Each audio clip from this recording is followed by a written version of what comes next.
Okay, so we're talking about idea validation. How do you validate and research your membership idea so that you don't pour all sorts of time, effort, money, resources, blood, sweat, and tears into a project, only to find out at the wrong time that the idea overall kind of sucked. And you know, it's a real risk. And we see this happen all the time. People get this brainwave that they feel is a brainwave, and they figure, this is fantastic. I need to execute on this as quickly as possible before somebody steals the most amazing idea in the world. And they go full steam into the technology, into the content creation, into, trying to get their launch strategy and their marketing right. And then they open the doors, and what happens, Callie? Crickets on tumbleweeds. Crickets riding on the back of tumbleweeds across a desert of crippling silence. Nothing happens, nobody joins, and they're left thinking, what in the hell just happened to me in my business? What in the hell have I done? Why hasn't this gone the way that should have gone? And it all starts with that initial idea. It's because they rushed in. So we want to make sure you avoid that, or at least if it's happened to you, that you can do a little post-mortem and try again. So most people get this wrong. We see this so often. They either don't validate or they do it the wrong way, don't they? So what's some of the stuff you would say that people tend to do and tend to get wrong in this area, Callie? I mean, the absolutely biggest thing is making assumptions. So there's a number of different ways you can do that. The biggest one that we see is just presuming that actually you know what people want and what your audience want and what they need. And you create something based on what you think they need, and that's actually not what they're wanting at all. Yeah, do you basically come up with an idea and build a product that's for you? Yeah. Or even it might be that it is something they need, but they don't know they need it, so you can't sell it to them. You need to build something that they want. Yeah. And then build that need into it if you can. Yeah, maybe you're creating something that actually would be needed within your market, but your particular audience, perhaps they're still at beginner level, and everything you've done in terms of blogging, content creation has been aimed at bringing together people at a beginner level, and then you go out and put out something that's way too advanced for those guys. And maybe you're making the assumption that there are some more advanced people in your audience, but you just haven't taken the time to actually research that. And I think a big mistake people make in terms of assumptions is they think, well, I've got 10,000 Twitter followers, so that must equate to like at least 5,000 members, right? It doesn't work like that.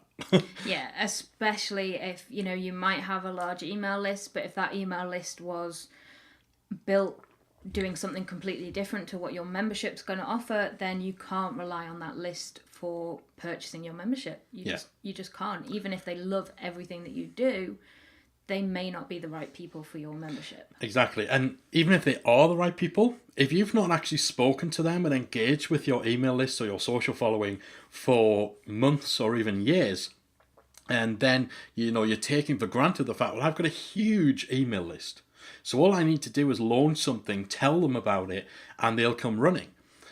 If you've not engaged with them for years, then you need to reactivate those guys. You need to figure out whether, what brought them to your email list and to following you on social is still relevant to what you're doing with your membership.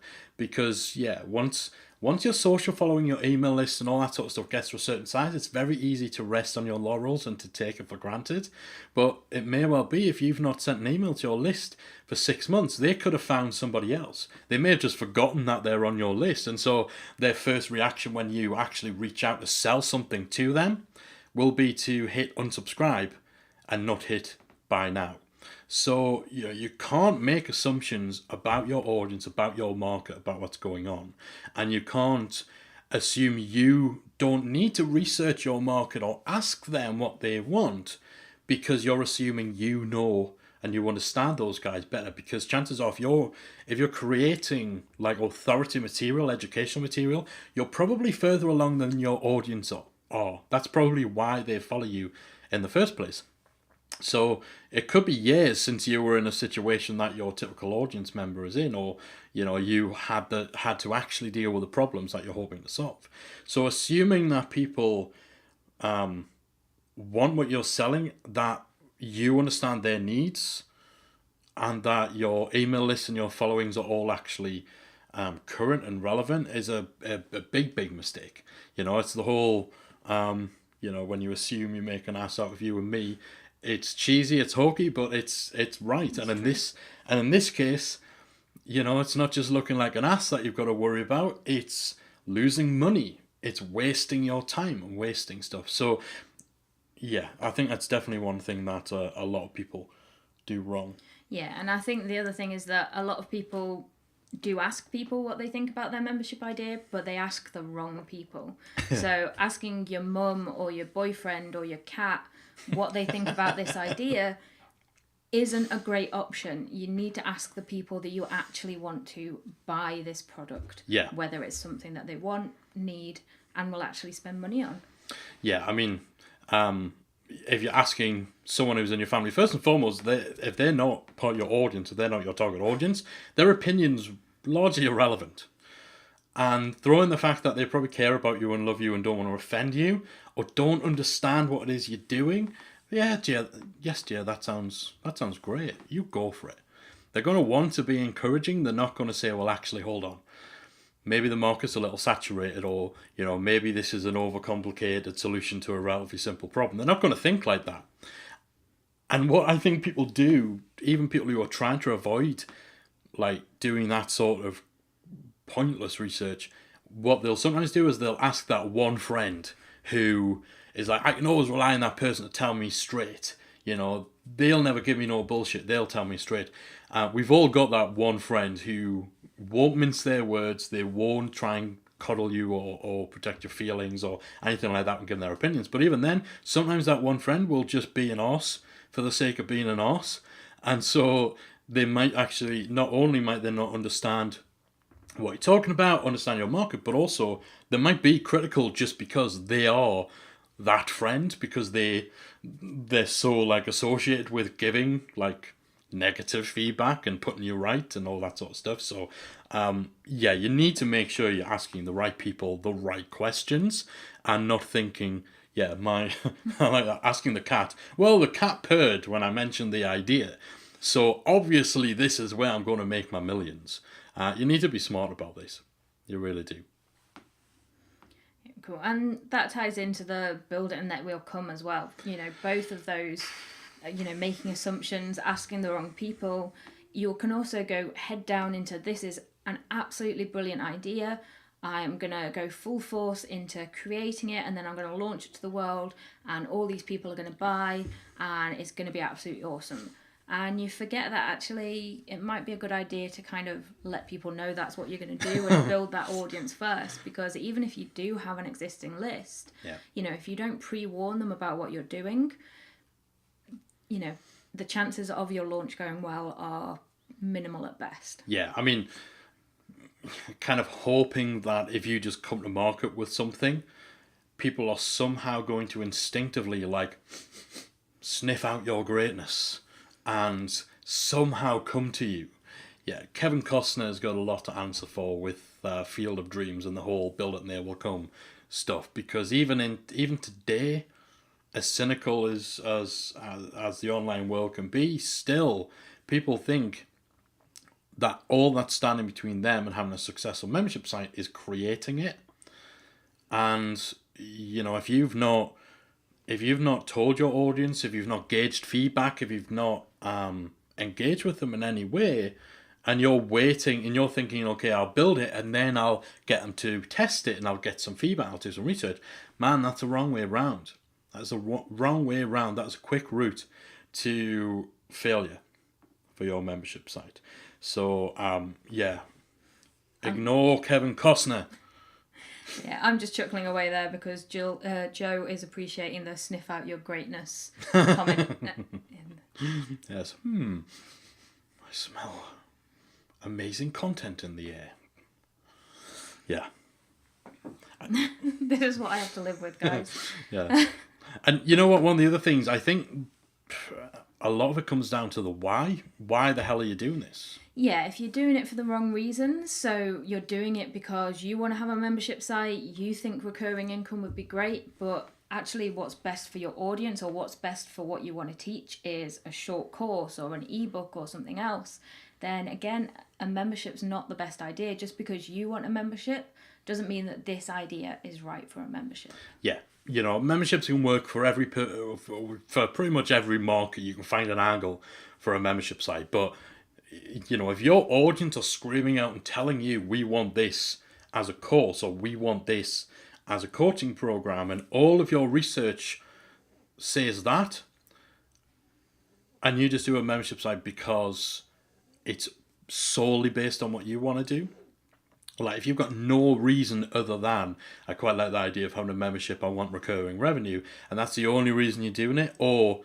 well, my coach told me, my business coach told me, or my mentor told me that memberships are the way to go. I'm not really sure why, but I'm going to do one anyway. You've got to be doing it for the right reasons. And again, you know, this is something people do wrong, and something they allow to forget your words on a Facebook Live thing. It's something they allow to move them away from actually researching and validating, because they think, I don't need to do it because I'm convinced that this is what I want to do. And, you know, if you want to validate, you can't be that insular. Obviously, you know, hopefully you get and you understand this is an important subject, and we're very passionate about making sure that people take this extra time to really research and validate their idea, because we talk to thousands of membership site owners, you know, people who listen to the blog, to the podcast, people in our Facebook group over at talkmemberships.com, people, of course, inside our own membership, about memberships, membersiteacademy.com, cheap plug. We see a lot of this stuff, and it's devastating for us when you see someone's idea just fall flat, or when you see somebody just powering through and putting so much into an idea that you just know is gonna fail to take off because they haven't done the necessary validation. So how do you actually validate your idea?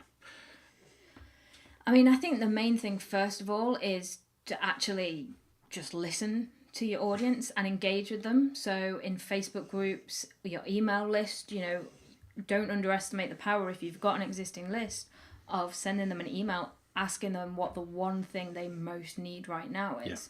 You know, and, you know, see what people are talking about in Facebook groups, on social media, and actually, you know, spend time engaging and listening with that audience and seeing what it is that they're really looking for right now. Yeah, I mean, the simplest thing in the world is, if you've got something to sell or you're planning on developing something to sell, figure out who your audience are, figure out where they're hanging out, and find a way to go and spend time around them. Listen to what they're talking about. Pay attention to the questions that they're asking.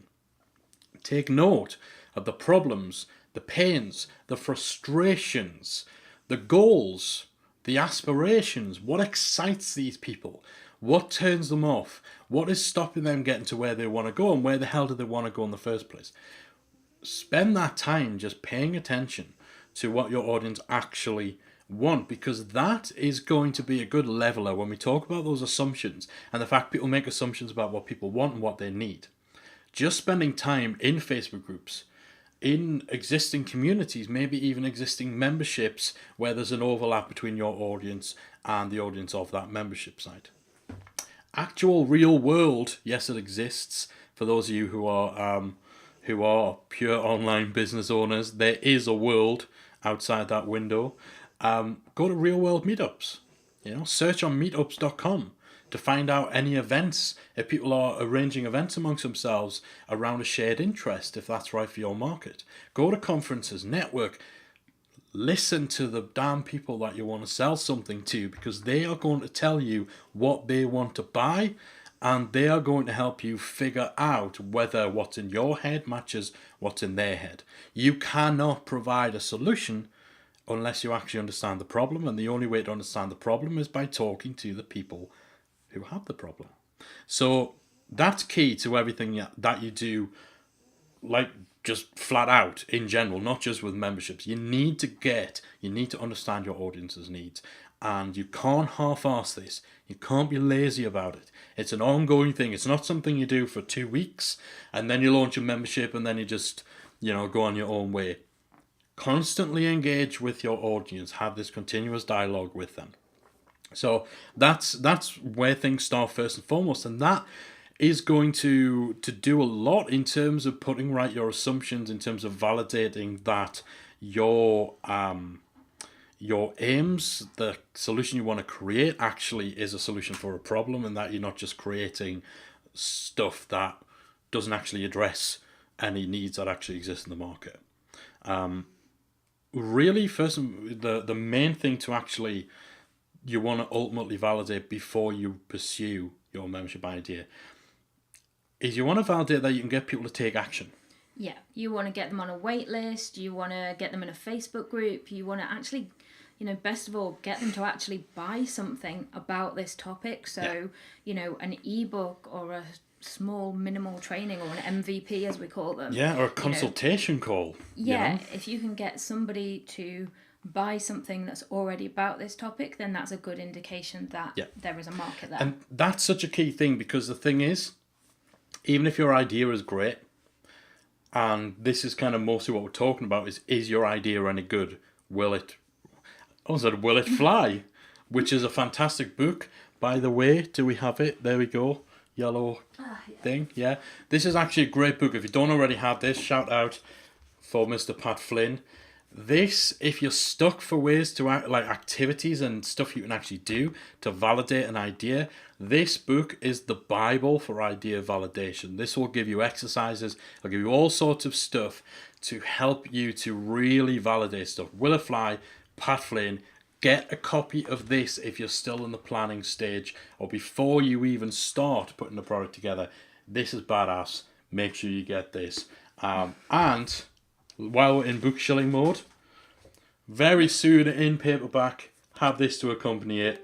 Member Machine, build your membership website in 30 days. Callie Willows gets top billing. She wrote most of it with me underneath. Again, in there, we talk about planning and researching and validating your idea.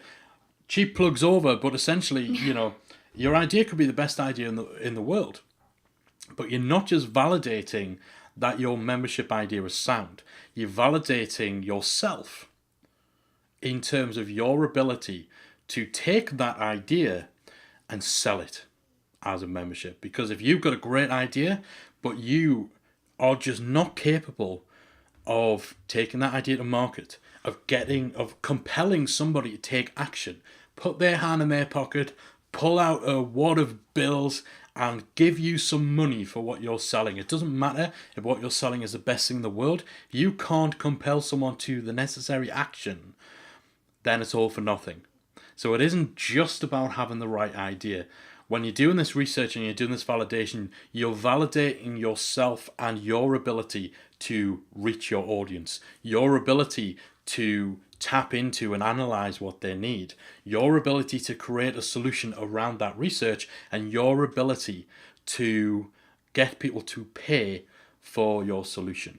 So that's what it's about. Yeah, and that's actually something we didn't mention under what mistakes people make, and that's presuming that because somebody else has a similar product out there, that means that yours will sell. Because a lot of it does come down to who's doing the selling. Yeah, exactly.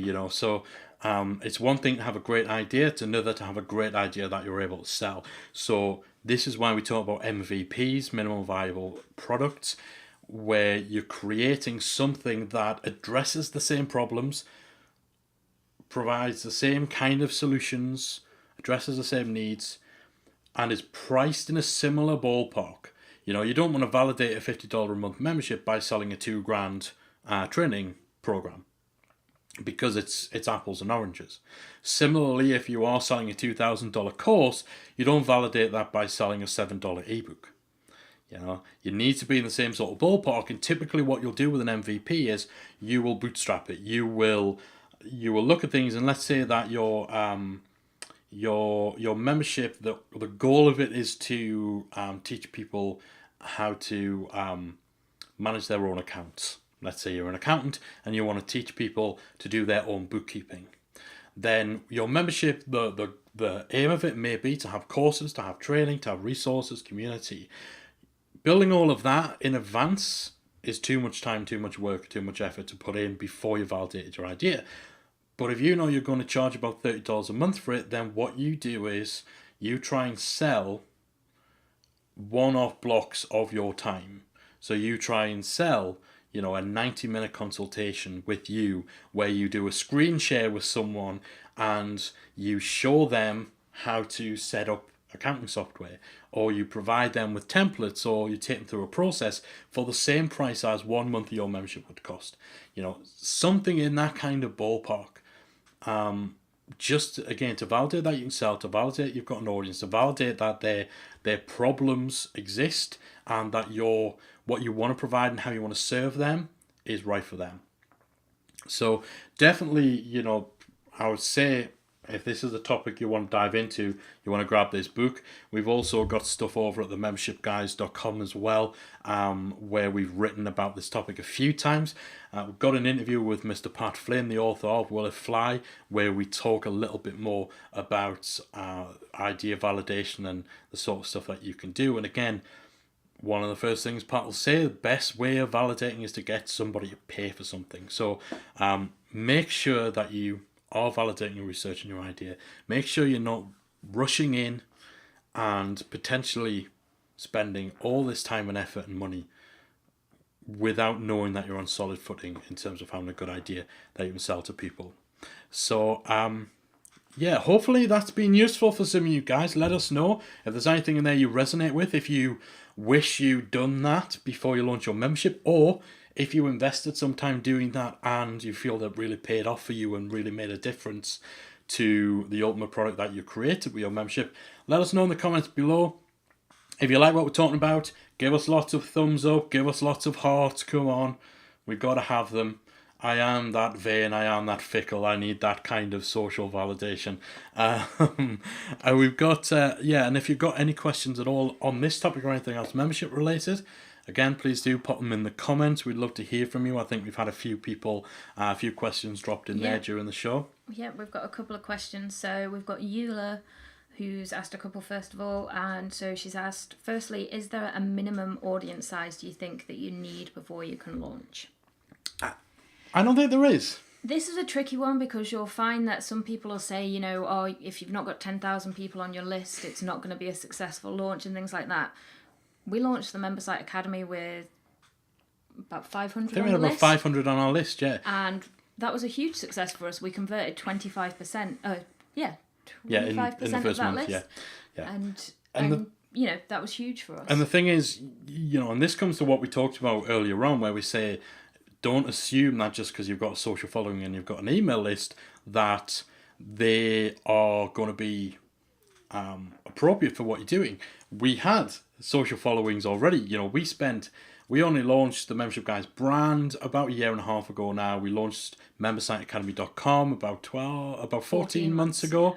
But before that, for years, we were running a web development online marketing agency. We were specializing in membership sites. We were at the coalface of doing all of this.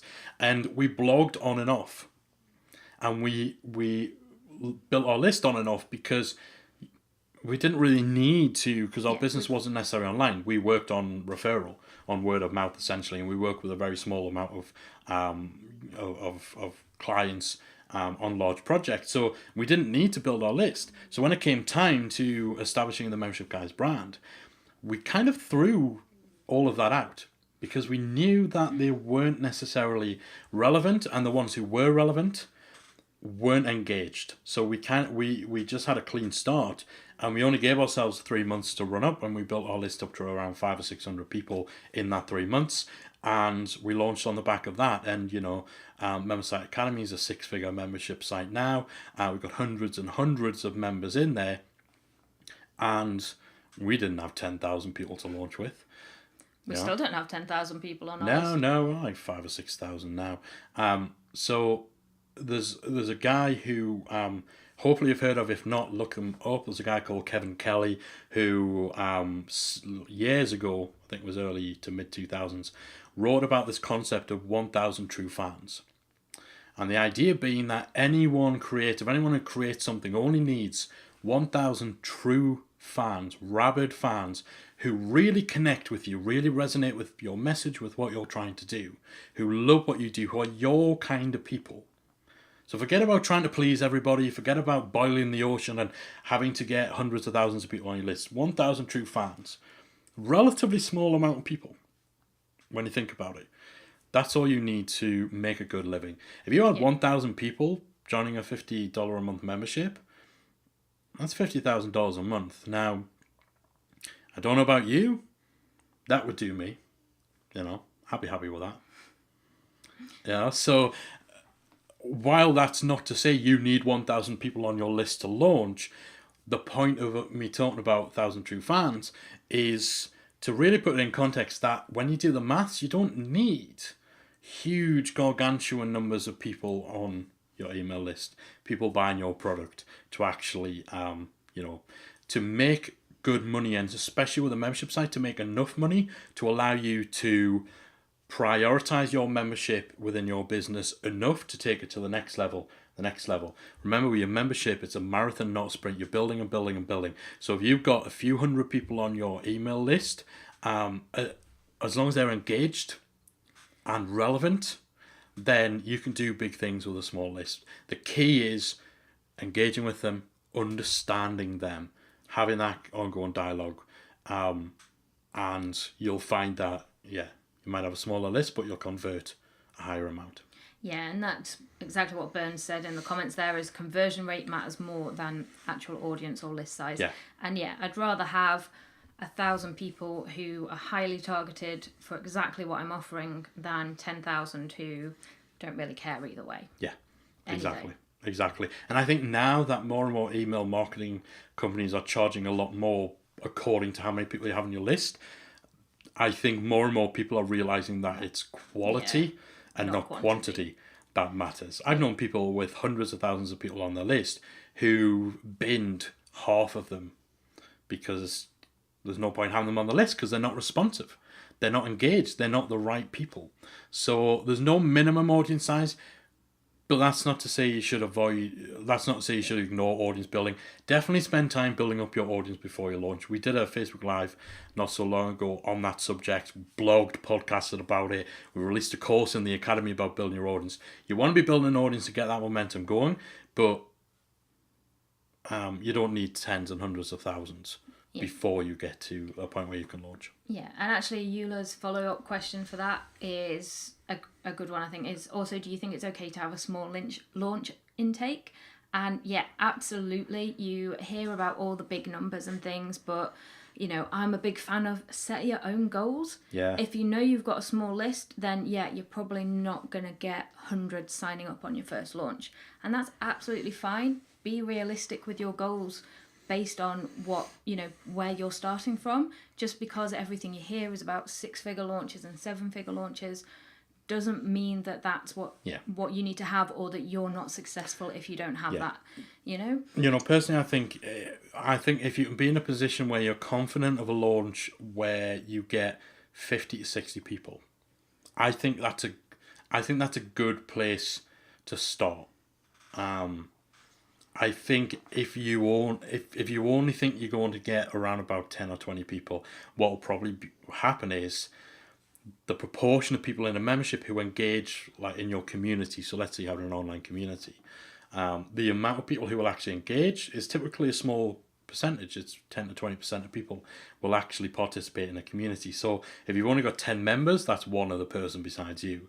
And it can be very difficult to build momentum on that. if you get 40 to 50 people signing up and you have 4 or 5 people who are early adopters, they are your founder members, and you're in there as well, then that's just enough people to kind of stoke a little bit of activity so that when new members join, they're not thinking, oh my God, this place is a ghost town. So if you can launch to like 50 people like in your launch month, that's a very good start, honestly. If you are coming from a place where maybe you don't already have a following. If you're like a big name in your niche and you've got hundreds of thousands of people who actually are very engaged and you only get 50 people signing up, then it's all relative. Maybe that's not so good. But if you're just kind of starting out and you're carving out a name for yourself and your list is quite modest and you just want to get going, then yeah, 50 people's enough to spark that momentum, and then build on it. And again, marathon, not a sprint, because next month that 50 may go to 70, 75, then to 80 and 90, then you're over 100, and when the momentum goes, the growth increases in jumps and you end up with hundreds and hundreds of members, and then suddenly your membership site is something you can prioritize and build your entire business around. So you've got the time, you've got the money, you've got the energy and the attention to really punch through and take it to the next level. So it doesn't take much to spark that momentum. Yeah, definitely build an audience, but don't have it in your head that you need to have thousands and thousands, and don't have it in your head that if unless you make 7 figures on your launch. You know what the secret is? Most people say they have 7-figure launches, really don't. They're full of shit. It's always the people who are teaching you how to make money online who seem to talk a big game about how much money they make online. Let's not get started. Let's not get started on that rant. I ranted about that a few things back. Okay. Hopefully that helps. If any of you guys are listening to this and this is resonating with you, give us some thumbs up, give us some hearts, give us some smiles, anything you want to give us that will satisfy my shallow need for social media credibility. Please let us know. Do we have any other questions coming in there, Miss Willows? We do. So we've got Luke, who said that he likes the point of the validation aspect. He's just been reading about that in the launch book as well. And that right now he's working on his pitch, but he's stuck trying to determine monthly versus annual membership rates due to the pros and cons on both. Do we have any insights into this? Offer both.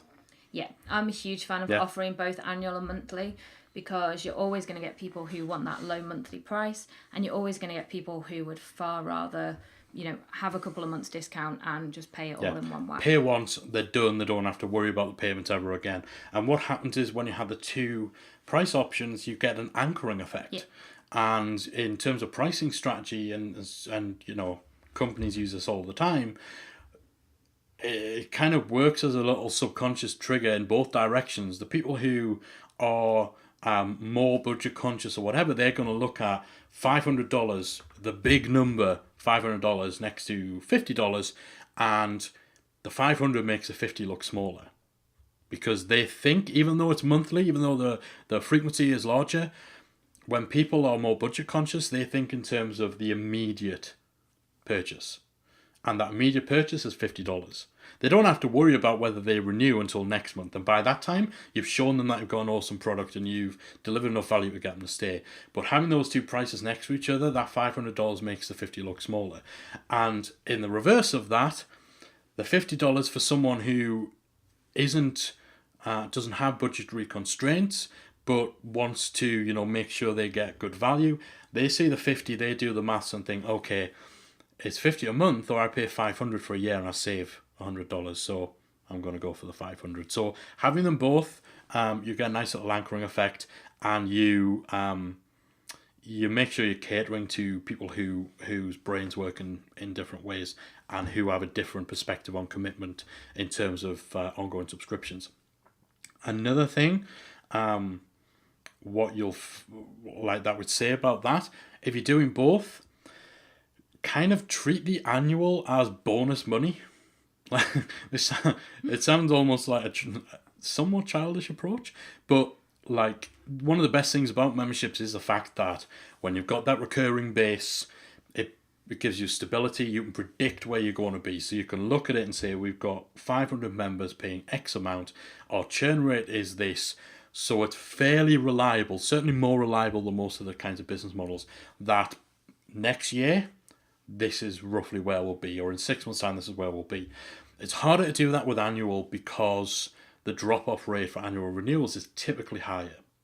You tend to get more people who will buy annual and only stay for one cycle than people who buy monthly and repeat over and over. So, like, the best approach that we find is anything that involves like predicting revenue or planning for the future.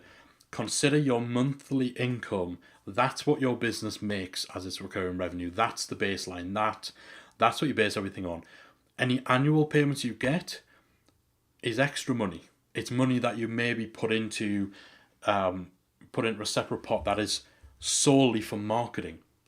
For example, that might be your marketing budget is built up from the money you get from annual. It's not your day-to-day profit. It's not your operating money. It may just be money that you take out as a bonus for yourself every time it comes in. That's my holiday money, but just mentally separating the two and treating it as a nice extra when someone joins annual is a kind of a good way of looking at things, because then you don't end up relying on the annuals, and so you don't take a hit if someone doesn't renew their annual membership.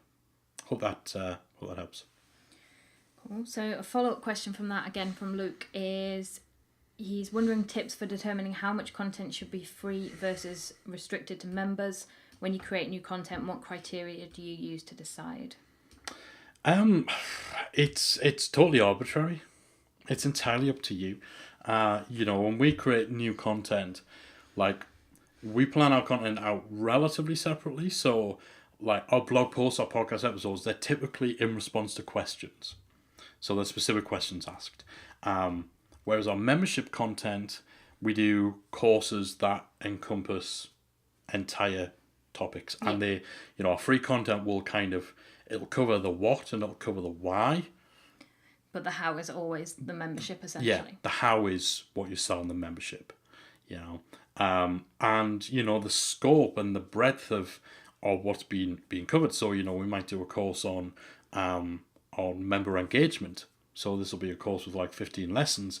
When we do a blog post, we're not going to go into as much depth, obviously, as we go into in the course. We might look at 10 ways you can improve your member engagement, but we're not deep diving into any of that kind of stuff.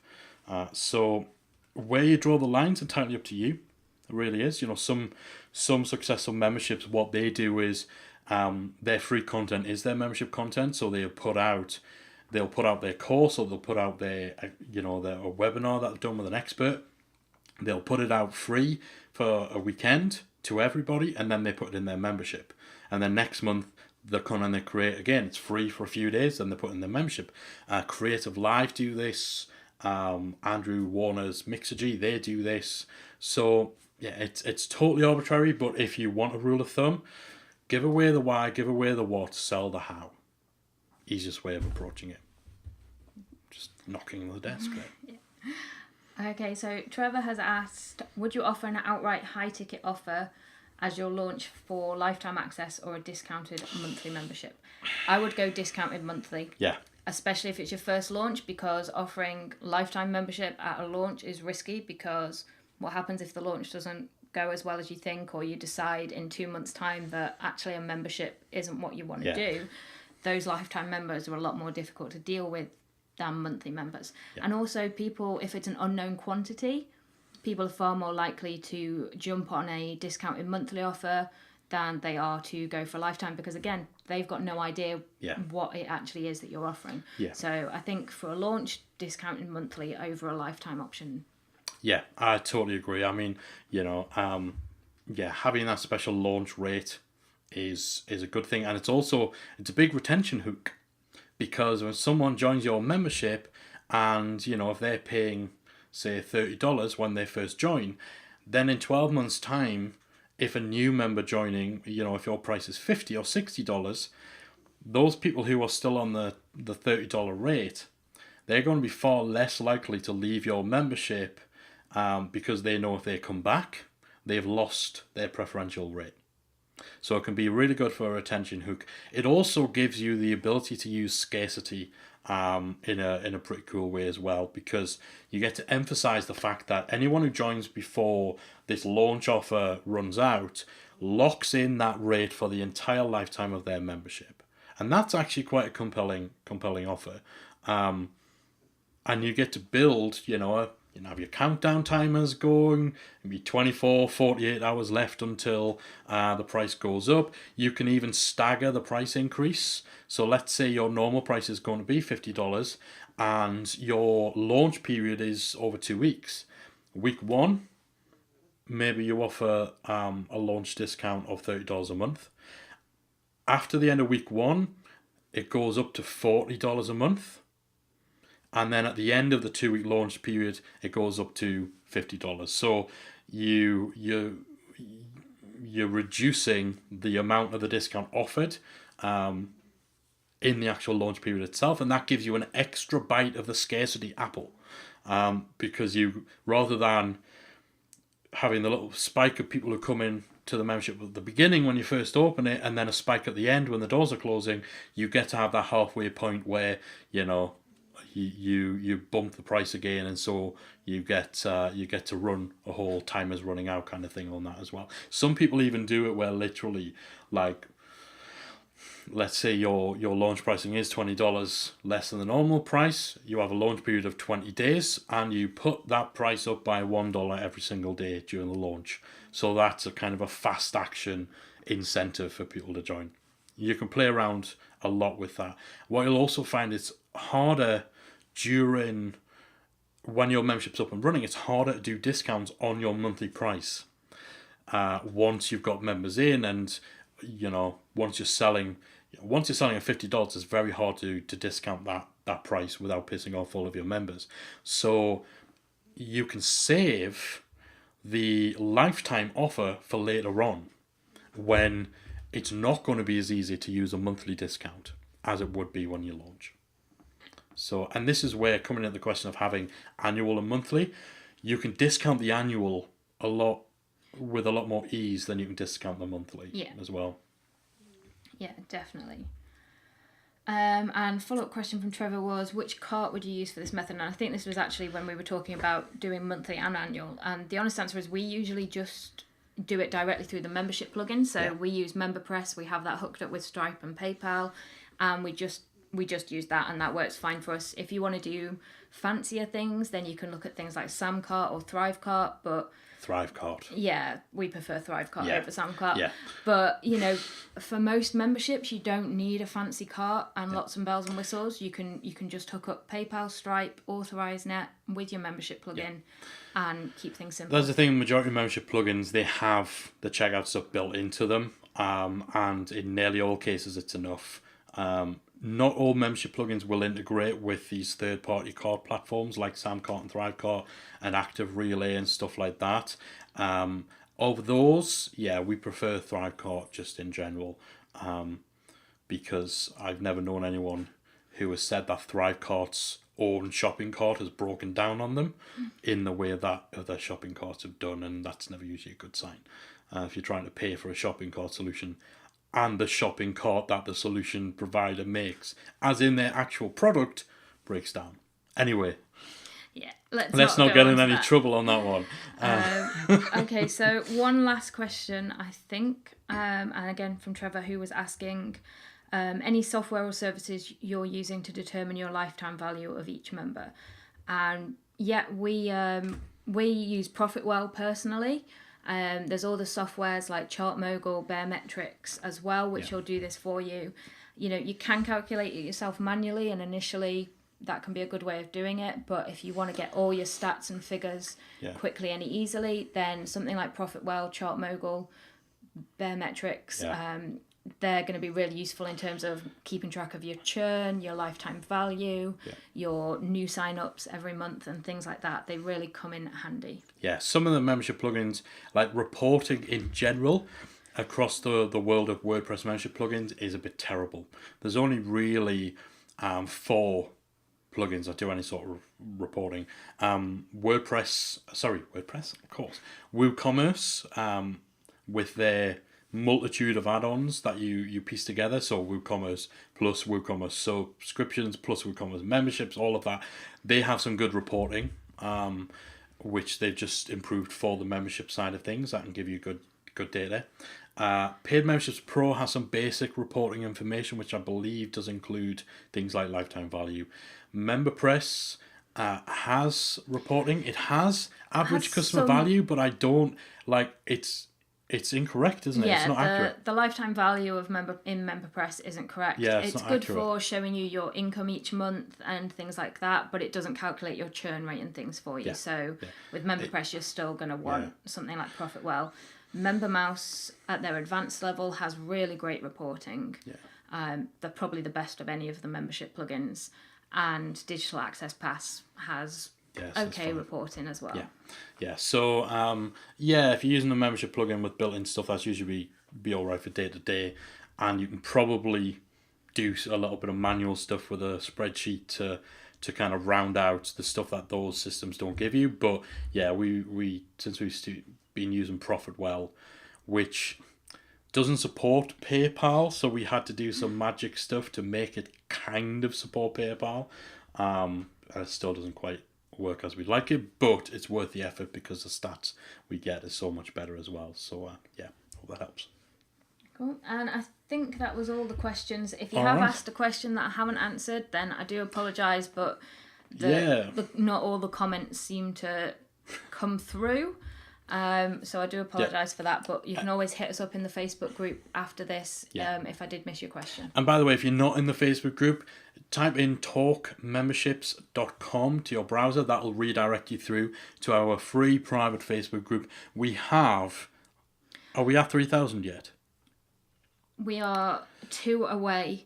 We have 2,998 membership site owners in our free Facebook group, talkmemberships.com. If you're not in it, head over there now, because Callie will be very upset if we don't hit 3,000 before Christmas. That's my goal, guys. So, you know, help me out. There we go. And of course, if we do spot any questions in the comments that we haven't had a chance to get to during this session, we will answer them in the text there. And as always, you can get more from us at themembershipguys.com. And our best stuff, of course, is inside membersiteacademy.com. If you are planning, building, trying to grow a membership website, it is an absolute no-brainer that you would be over there in membersiteacademy.com. Trust me, you need to be there. It's where all the cool kids hang out. It is. I mean, it is.